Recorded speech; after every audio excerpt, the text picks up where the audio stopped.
Magandang araw po. Narito na po ang magiging lagay ng panahon ngayong araw ng Miyerkules, January 17, 2024.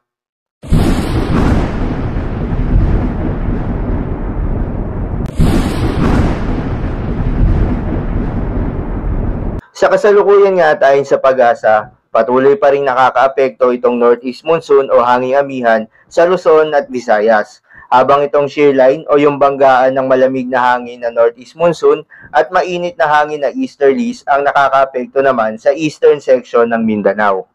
Magandang balita naman dahil ayon sa Pag-asa ay walang binabantayan na bagyo o low pressure area sa loob at labas ng ating Philippine Area of Responsibility na maaaring makaapekto sa ating bansa for the next 3 days. At para naman sa lagay ng panahon ngayong araw ng Miyerkules dito sa Luzon, ayon sa Pag-asa ay patuloy pa rin yung epekto nitong northeast monsoon mostly sa silangang bahagi ng Luzon, kaya asahan ng maulap na papawirin na may mga mahihinang pag-ulan, partikular na sa Cagayan Valley, Aurora, Quezon at sa may Bicol region.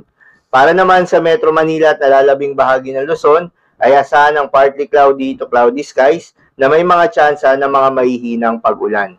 Para naman sa lagay ng panahon sa Visayas at Mindanao, inaasahan sa may Samar provinces, Northern Samar, Eastern Samar at Samar, itong kalakasan ng northeast monsoon. Patuloy naman yung maulap na papawirin na may tsansa ng mga mahihinang pag-ulan sa may silangang bahagi ng Mindanao, partikular na sa may Caraga at Davao region.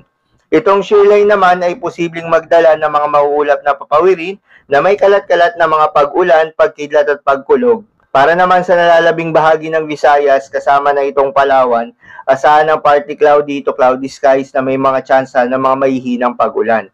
At sa nalalabing bahagi ng Mindanao, asahan ng partly cloudy to cloudy skies na may mga tsansa ng mga localized thunderstorms, lalo na sa hapon o gabi. Kaya naman iba yung pag-iingat po sa ating mga kababayan sa mga banta ng pagbaha o pagguho ng lupa at inuulan na ang kanilang mga lugar noong mga nakarang araw pa. Para naman sa lagay ng mga dagat baybayin, ayon sa Pag-asa ay may nakataas pa rin na gale warning, particularly sa mga seaboards ng Northern Luzon, Eastern seaboards ng Central at Southern Luzon, Visayas at Mindanao. Kaya kung maaari, yung mga kababayan nating mangingisda at yung may mga maliliit na sasakyang pandagat ay huwag munang pumalaot sa mga areas na nabanggit dahil asahan ng maalon hanggang sa napakaalon na karagatan. So yun lamang po para sa lagay ng panahon ngayong araw ng Miyerkules. Keep safe everyone.